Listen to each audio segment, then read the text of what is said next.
In this video, I'm going to show you how to very quickly change the battery on a 2020 Toyota Tundra.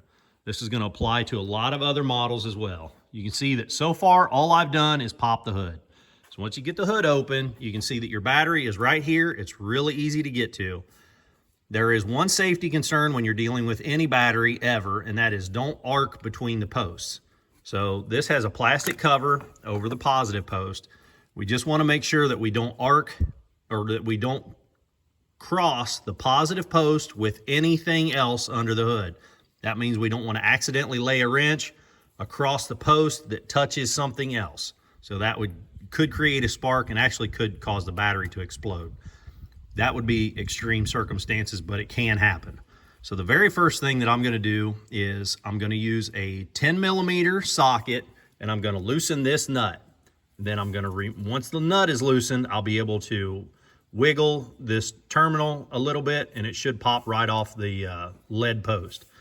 I'm then going to use that same 10mm socket and loosen this nut, which should allow this to wiggle and pop off the post. And then I'll use the same 10mm socket to remove this nut, and then this strap will come off.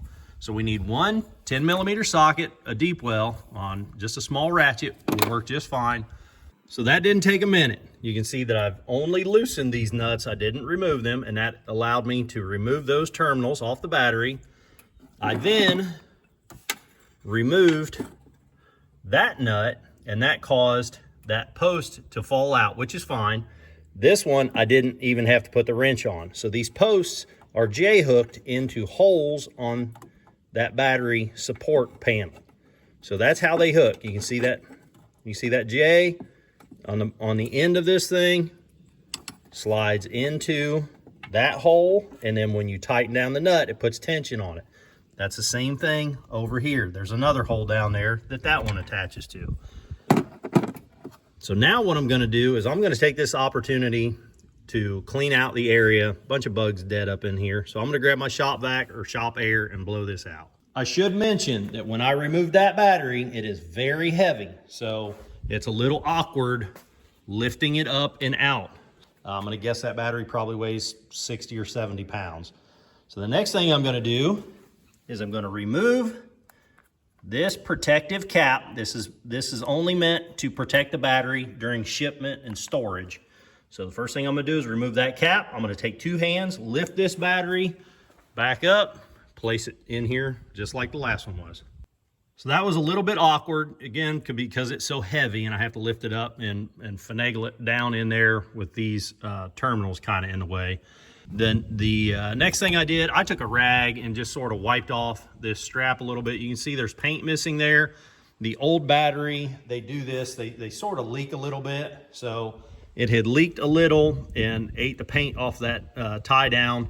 I took a rag, wiped it up. I didn't go overboard with anything, but just wipe the grunginess off of the components. So now the next thing we're gonna do is I'm gonna attach this first thing. And again, there's a hole. I think you can see that hole right there. That's what attaches this hook. Back here for this bolt, again, it has a J. It's a J bolt on the bottom. The hole actually is over here under this wire. So that just took a minute to tighten up both these bolts. Now we can see that the battery is in there very firmly. So the next thing I'm going to do is attach the negative post.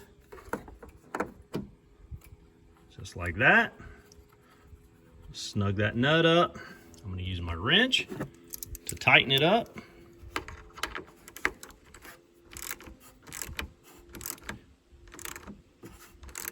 Snug, but not overly tight.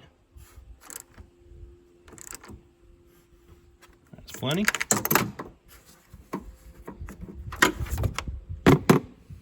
And lastly, we'll attach that.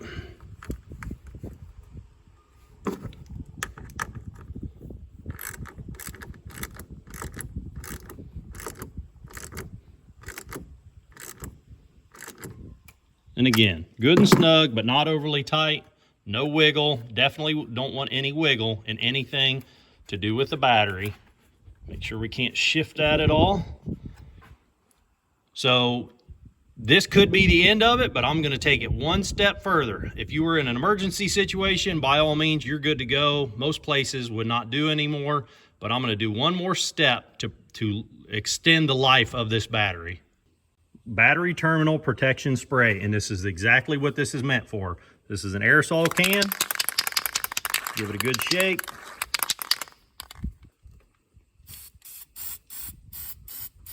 And we're just spraying it on the exposed metal surfaces, and it acts to protect those surfaces from corrosion.